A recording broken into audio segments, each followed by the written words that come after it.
Hey folks, and welcome to another video from A Plain Truth. This is going to be a difficult one because I put out a piece a little while ago that I got a lot of, not a lot, but I got some grief from friends when I said 5G. I think you can stop it, think again. And the reason is because it's so highly advanced. They've been planning it for so long. They just make the dots connect whenever it works for them. But the technology they've had for 100 years. We've had free energy for over 100 years. We don't have it because they won't give it to us. But what else have they had? Well, it looks like they're going to be using 5G for whatever they want to change our bodies, to change our minds, to change the way we interact with each other, because they're going to be controlling everything we do, and from inside our homes to outside our homes using this new 5G. And it's also the same waves they use for massive crowd control and they've used in the past, which we're going to get into here. But this is the global rollout is well underway. And for those of you that don't know exactly what 5G is, it's utilizing frequencies up to 6 gigahertz. The 5G application will require unlocking a new spectrum bands in higher frequency ranges from 6 gigahertz up to 100 gigahertz and beyond, utilizing sub-millimeter and millimeter waves to allow ultra-high rates of data to be transmitted in the same amount of time as compared with the previous deployments of microwave radiation. Microwave radiation, the kind of technology in many of our homes actually interacts with human skins and eyes. Now, what's really terrifying about all this is it operates in the same range of the 5G, operates in the same range of hertz and gigahertz as does the anti-war active denial systems and microwaved energy. You see a microwave energy truck here in the back. The policemen aren't going to be needed. These goons aren't going to be needed at all. All they need is one of these machines from the ground, but we're going to get into why that doesn't matter either. But this is just from the woods battens to stun batons to water cannons, all funded by U.S. taxpayer dollars, freaking plasma lasers that can vaporize your skin. U.S. military is working on perfecting. If they say they're working on it, they already have it. And what I want people to understand, please, about technology, I was in Wall Street for 20 years, it's so much more advanced than they give us. If you're flying in a plane at 30,000 feet, at 500 miles an hour, and they can find you an IP address, you can download and upload the technology to each individual laptop, computer, or whatever you're using. What do you think the military has had for 50 years? Remember, it was DARPA that gave us the internet. They'd had it for a long time.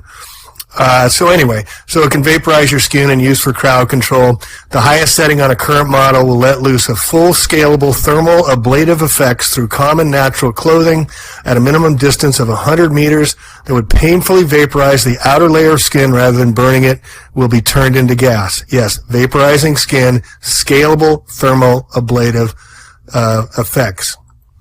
So they can do it also from the sky, and this is what we're going to get into because they already have used it. And big shout out to Dennis J. Kucinich, who tried to stop the engineering, the geoengineering, the mind control from above and whatnot. Negotiations aimed at the ban of space-based weapons. So this gets into 1991 non-ionizing radiation. Remember the date, 1991. Among the published experiments where pulsed microwaves cause the synchronization of isolated neurons with the frequency of pulsing of microwaves. For example, a neuron firing at a frequency of 0.8 hertz was forced in this way to fire the impulses at a frequency of 1 hertz. As well as pulsed microwaves change the concentration of neurotransmitters in the brain as part of the mechanism which causes the firing of neurons and reinforced or attenuated the effects of drugs delivered to the brain.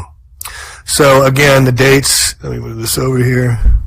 We see here, 1975, military expert published pulsed microwave produced in the brain on a human subject.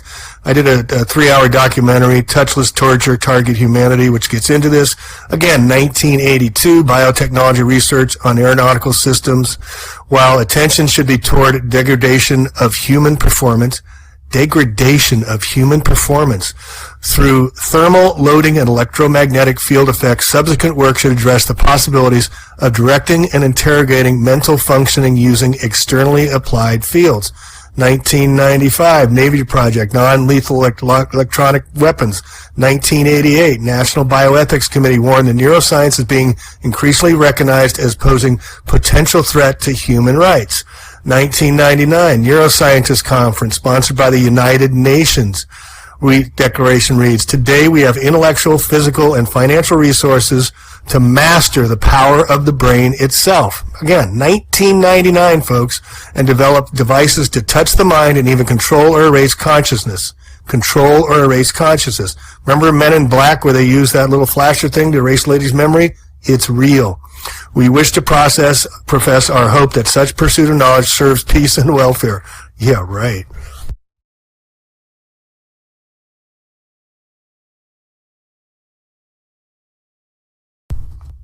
All right, so this is really critically important. Do you remember the genocide that occurred in Rwanda back in the middle 1990s? Operation Crimson, Crimson's Red Mist, electronic slaughter in Rwanda. Spooks now use technology in Baghdad that was proven 1 million dead in Africa in Rwanda. This was all a genocide caused by electronic weaponry, psychoelectronic weaponry.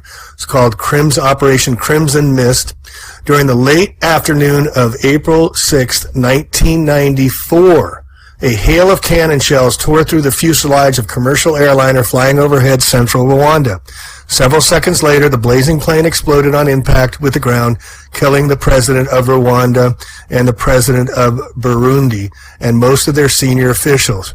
In that fatal millisecond of time, the entire political command structure of Central Africa was decapitated, leaving the way open for Operation Crimson Mist, the most obscene terminal mind control experiment ever mounted by the United States of America against a sovereign nation. The United States of America against a sovereign nation. Remember that. Crimson Mist has been used again recently on smaller scale in Iraq and is now beyond doubt. Now, also remember in Egypt, when they had the riots in Egypt with Occupy movement that started there, they were spraying them and inciting anger and riots through geoengineering as well. And also they used it up in Oregon during the Lavoy Finicum killing him and the protest against the federal lands when they were trying to take back the federal lands. They sprayed them with lithium to calm them down. All right, so moving on. As Habra Mana and his colleagues made their death dive, a small group of American men and women lounged around in a large hut at the edge of a discreet capital in Kigali, temporary home for their 3 unmarked C-130 Hercules transport planes. All crew members carried forged credentials showing them as, quote, atmospheric researchers employed by authentic civilian American agency. But these were the only for emergency identification if one of the aircraft was forced to make an unscheduled landing on unfriendly territory. For all practical security purposes, neither they nor their 3 large aircrafts were even in Africa.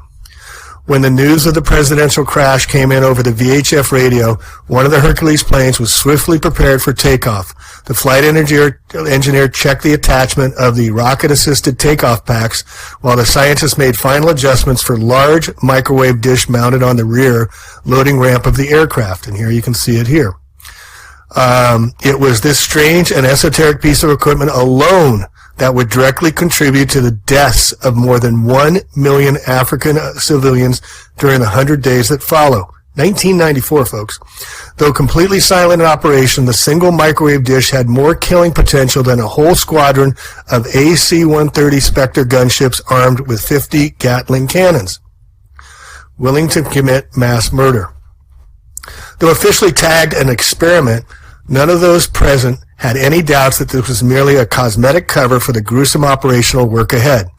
Each member had been carefully vetted and then vetted again by U.S. intelligence to ensure they had the right stuff and were philosophically committed to 2 objectives. The first was the need to control or eliminate political dissent by remote means in the run-up to the 21st century, and the second was the need to stem or reverse massive population increases around the world. Club of Rome, which threatened to overwhelm existing natural resources, especially water and food. Intrinsically, this required a willingness to commit mass murder, and everyone present had passed this critical test with flying colors. We're number 1. But then, all right, as the Hercules engine started, blah, blah, blah, the Hercules 130 made a carefully calculated pass over the advancing Hutu.